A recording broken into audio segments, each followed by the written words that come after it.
اچھا بھائی، قربانی کا گوشت کتنے دن تک استعمال کر سکتے ہیں؟ قربانی کا گوشت کتنے عرصے تک کھا سکتے ہیں؟ کچھ لوگ کہتے ہیں قربانی کا گوشت محرم الحرام سے پہلے ختم ہو جانا چاہیے۔ قربانی کا گوشت 3 حصوں میں تقسیم کرنا لازم ہے۔ قربانی کے گوشت کو 3 حصوں میں یعنی اپنے علاوہ رشتہ داروں اور غریبوں میں تقسیم کرنا لازم ہے، یا سارا گوشت خود بھی رکھ سکتے ہیں؟ بنت طالب کراچی سے، بہتر یہ ہے کہ 3 حصے کر دیں، ایک رشتہ داروں کے لیے، ایک مستحقین کے لیے، غریبوں کے لیے، اور ایک اپنے لیے۔ کوئی لازمی نہیں ہے۔ آج کل تو جتنے رشتہ دار ہیں اکثر قربانی کر رہے ہوتے ہیں، تو اگر رشتہ داروں کا حصہ نہ بھی رکھا تو 1/3 آپ غریبوں کے لیے نکال دیں تو بھی ٹھیک ہے۔ اور اگر کوئی خود غریب ہے اور بچوں کو گوشت پورے سال زیادہ مقدار میں کھانے میں نہیں ملتا، تو پھر اس کے لیے افضل یہ کہ پورا گوشت خود رکھے گا، کیونکہ اپنے بچوں کا حق دوسروں سے بہرحال زیادہ ہے۔ بعض غریب گھرانے ہوتے ہیں پورے سال گوشت نہیں ملتا ان کو بچوں کو کھانے کے لیے، بچے خوش ہوتے ہیں ابو گائے لائے ہیں، بکرا لائے ہیں، اب تو گوشت خوب دبا کے پھوڑیں گے ہم، تو ابا نے اٹھا کے صدقہ کر دیا، تو بچوں کا بڑا اس میں نقصان ہوتا ہے۔ تو شریعت یہ کہتی ہے کہ پہلے اپنے بچے بعد میں دوسروں کے بچے۔ تو اس لیے اگر کوئی غریب ہے اور خاندان بڑا ہے اس کا، تو اس کو چاہیے کہ وہ سارا گوشت خود ہی رکھ لے۔ حرام مغز کھانے کا حکم کیا؟ حرام مغز مکروہ ہے جبکہ اس کا شمار 7 ممنوع اجزاء میں نہیں ہوتا۔ فائز صاحب جدہ سے۔ حرام مغز بیچارے کا نام حرام پڑ گیا ہے، وہ ہے حرام نہیں۔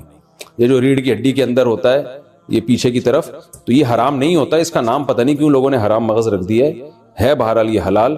تو اور حرام مغز کھانے والوں کو، جو حرام مغز کو حرام کہتے ہیں، جب آپ ان کو سمجھاؤ کہ یہ حرام نہیں ہے تو وہ مغز کھانے لگتے ہیں، یعنی ہمارا مغز کھانے لگتے ہیں۔ تو ہم کہتے ہیں یار یہ ایک حلال مغز کو حرام کہنے کا نتیجہ ہے جس کی وجہ سے تم ہمارا حلال مغز کھا رہے ہو۔ تو بہرحال یہ حرام نہیں ہے، جائز ہے بالکل، اور اس کا نام بہتر ہے تبدیل کر دیں، کچھ اور رکھ دیں اس کا نام۔ اوجڑی کھانا حلال ہے یا مکروہ؟ بکرے کی اوجڑی کا کیا حکم ہے؟ سلمان علی، جائز ہے اگر اس کو اچھی طرح سے صاف کر دیا جائے، اس کی پرت اوپر سے اتار دی جاتی ہے اور صفائی اچھی طرح سے ہو، تو اوجڑی کھانا بالکل جائز ہے، اور بلکہ صحت کے لیے، پیٹ کے لیے سنا ہے مفید بھی بہت ہے۔ کپورے کھانے کا شرعی حکم، کپورے کھانا کیسا ہے؟ اگر کوئی کھا لے تو کیا حکم ہے؟ محمد ابراہیم سلیم، جائز نہیں ہے فقہ حنفی میں، اور اس کی دلیل بڑی مضبوط ہے۔ ایک تو صحابہ سے یا نبی صلی اللہ علیہ وسلم سے کہیں بھی ثابت نہیں ہے کہ جانور میں یہ چیزیں آپ نے کھائی ہوں کبھی، اور دوسری بات یہ کہ وہ نجاست کا محل ہے۔ اوجڑی میں بھی نجاست جمع ہوتی ہے لیکن اس کے اوپر ایک پرت ہوتی ہے اور وہ نجاست سرایت نہیں کرتی، جبکہ یہ جو خصیتین ہیں ان میں تو نجاست اچھی طرح سرایت کر جاتی ہے، یہ متولد بھی ہوتی ہے یہیں سے، بنتی بھی یہیں سے نجاست، اس لیے اس کا کھانا جائز نہیں ہے۔ باقی کسی کا اختلاف ہو، امام شافعی کے فقہ کو کوئی فالو کرتا ہے تو وہ بھی مجتہد تھے، ان کی رائے میں جائز ہے، تو پھر ایسے اختلافی مسائل میں ایک دوسرے پہ شدت نہیں کرنی چاہیے۔ تو آپ احتیاط کریں، اگر کوئی کھا رہا ہے تو اس کا ہیڈک ہے، آپ اس کو الجھے نہیں آپ اس سے۔ اچھا بھائی، قربانی کا گوشت کتنے دن تک استعمال کر سکتے ہیں؟ قربانی کا گوشت کتنے عرصے تک کھا سکتے ہیں؟ کچھ لوگ کہتے ہیں قربانی کا گوشت محرم الحرام سے پہلے ختم ہو جانا چاہیے، کیا یہ صحیح ہے؟ عاقب شاہ دبئی سے، نہیں، جب تک چاہے کھائیں، آپ اگلے سال قربانی تک بھی چلا سکتے ہیں اگر آپ کے پاس فریزر ہے یا گوشت اسٹور کرنے کا انتظام ہے۔ باقی یہ کہ اگر اللہ نے مال دیا ہے تو کھائیں اور کھلا کے ختم کریں، غریب ہیں تو اسٹور کر لیں، تو مالدار ہیں تو ایک کھا لیں اور جتنا کھا سکتے ہیں اور کھلا بھی دیں، جلدی جلدی کر لیں۔ تو باقی جائز ہے کہ جب تک چاہیں آپ استعمال کریں۔ اکثر میں اس پہ ایک چٹکلا بھی سناتا ہوں نا، ایک آدمی نے خواب دیکھا کہ اس کا بکرا جو ہے وہ جنت میں گھوم رہا ہے جو اس نے ذبح کیا تھا، لیکن ٹانگ نہیں ہے اس کی۔ تو اس نے پوچھا فرشتوں سے خواب میں کہ بھئی یہ میرا بکرا پورا یہاں آ گیا، ابھی تک یہ ٹانگ کیوں نہیں؟ اس نے کہا وہ ابھی تک تیرے فریج میں پڑی ہوئی ہے اس لیے۔ تو خیر ایک چٹکلا ہے، لیکن یہ کہ اللہ نے پیسہ دیا ہے، مال دیا ہے، تو کھا لیں جلدی جلدی اس کو، غریب ہیں تو پھر بھی اسٹور کر لیں۔ قربانی کا گوشت جہاں سے آیا کیا وہاں لوٹانا ضروری ہے؟ کیا قربانی کا گوشت جہاں سے آئے وہاں دینا ضروری ہے جیسے کہ عام رواج ہے؟ محمد حذیفہ گل کراچی سے، نہیں جی بالکل غلط ہے، اور یہ رواج اگر ہے تو رواج بھی ختم کریں۔ یہ تو نہیں کہ جس نے گوشت بھیجا تو آپ بھی گوشت دیں، تو بالکل غلط ہو گیا، تو فائدہ کیا ہوا اس کا گوشت بھیجنے کا؟ قربانی کی کھال کا کیا کریں، کس کو دیں؟ قربانی کے بعد چمڑے کے مصارف کیا ہیں؟ رحیم الدین متحدہ عرب امارات سے۔ دیکھیں جس نے قربانی کی ہے وہ جانور کا چمڑا خود بھی استعمال کر سکتا ہے، بیچ نہیں سکتا، بیچا تو قیمت صدقہ کرنی پڑے گی، لیکن ویسے استعمال کر سکتا ہے۔ اسے کھال کو دباغت دے دے، نمک لگا کے رکھ لے، اس کی اسمیل ختم ہو جاتی ہے، سوکھ جاتی ہے، اس کی جائے نماز بنا لے، کچھ بھی بنا لے، یادگار کے طور پہ رکھ لے۔